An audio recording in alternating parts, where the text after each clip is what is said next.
Hello, I'm Trey. This is Cassette Nest, a website app for organizing information about rolls of film that you shoot. This is what it looks like when you first register. You get a little bit of helpful text here to show you how to get started.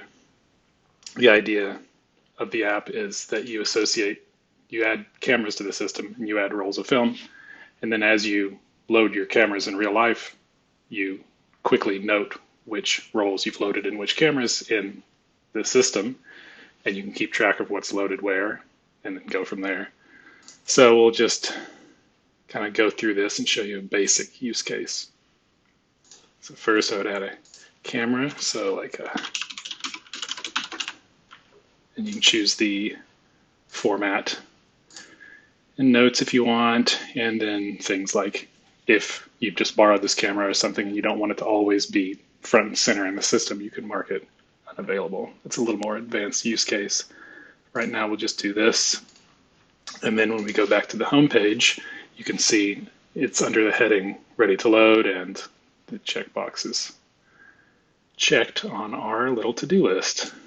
Next, let's add some rolls of film, and there's a pre-selected list of things here, the sort of frequent popular items. So let's add some black and white film. Let's add 5 rolls.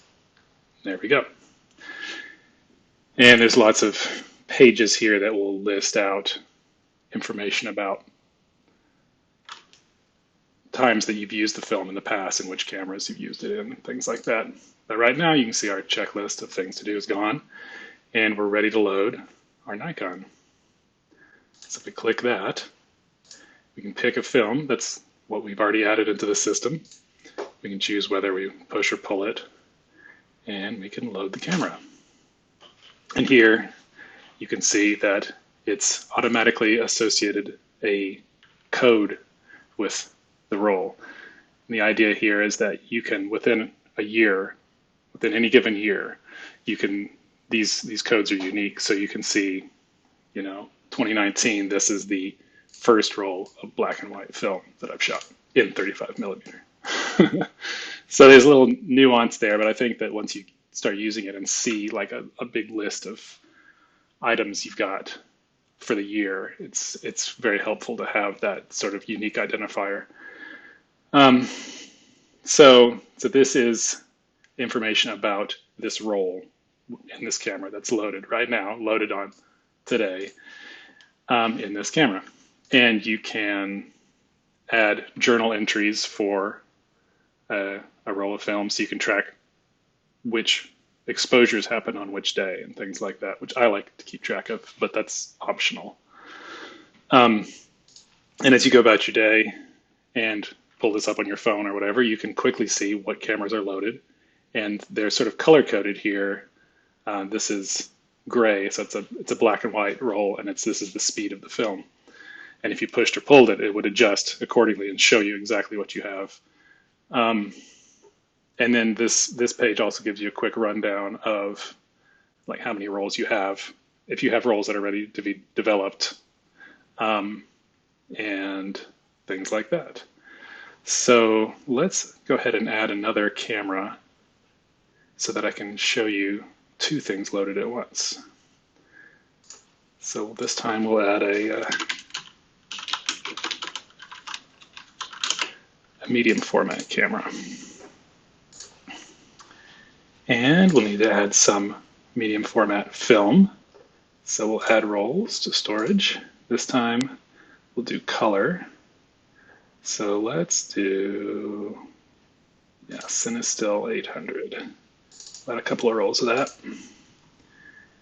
And you can see here, the Yashica's ready to load. We'll pick, and it only shows the formats that are compatible with that kind of camera. So we pick that. And why don't we push it too, so you can see what that looks like. And load it. And we can go back here and see it's a blue, and you see the speed is 1600, which is 800 pushed one stop, which means basically you underexpose the film, and then when it's being developed, they process it in such a way that sort of brings out more. It doesn't add more light, but it enhances it, so it's a little more contrasty, and you can shoot it in lower light situations. So you can see now with two cameras, we have 5 rolls available. So that's the 35 millimeter and the medium format, color coded, grouped, and you can look at what you've got in different categories. You can look at all your medium format, look at all your color, whatever. So let's see what would happen if we say, well, first let's add a journal entry. Let's say we shot the entire roll of film.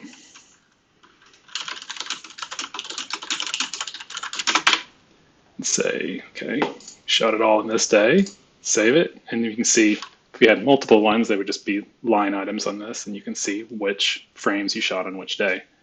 And now let's say that we're done. So now that roll is finished. And if we go here, we can see a ready to process.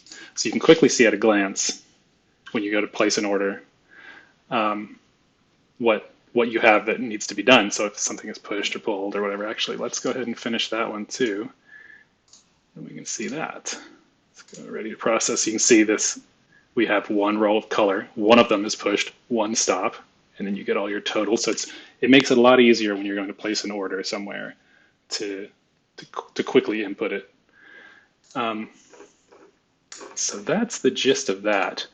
And then another key part of this is the logbook, which is like this app was originally created to replace a spreadsheet for me. So this is the spreadsheet component of it. So you can just quickly see basically a table of spreadsheet, and this part needs a little more polish, but you can quickly see what kinds of film, when you shot them, if they're associated with the project. And let me go ahead and show you how a project works, because that's an aspect of it I use a lot too. So let's say we're going to, where are we going? We're going to New York for the weekend. And save the project. And from here, you can add both cameras and films to the project. So let's say I want to shoot black and white film. I'm going to bring 2 rolls with me. And so the idea here is that you only see the film that you have with you. So you don't see your entire supply of film when you're out. Like I brought 5 rolls with me or something. Like when I go to load the camera from the context of the project, I don't need to see all my film, just what I brought with me. And then I also want to add in a camera. So since I brought 35 millimeter film, let's bring the Nikon. And there it is. And so you get sort of a distilled view of the previous page we saw, where it only shows you the camera and the film that's associated with this project. So then from here, you load it as normal, but it's only showing you the film that's available in the project. So, and there it is. So you get like a little mini dashboard of the project. And you can get back to that front and center on the top of the home page here. And yeah, that's the gist of Cassette Nest.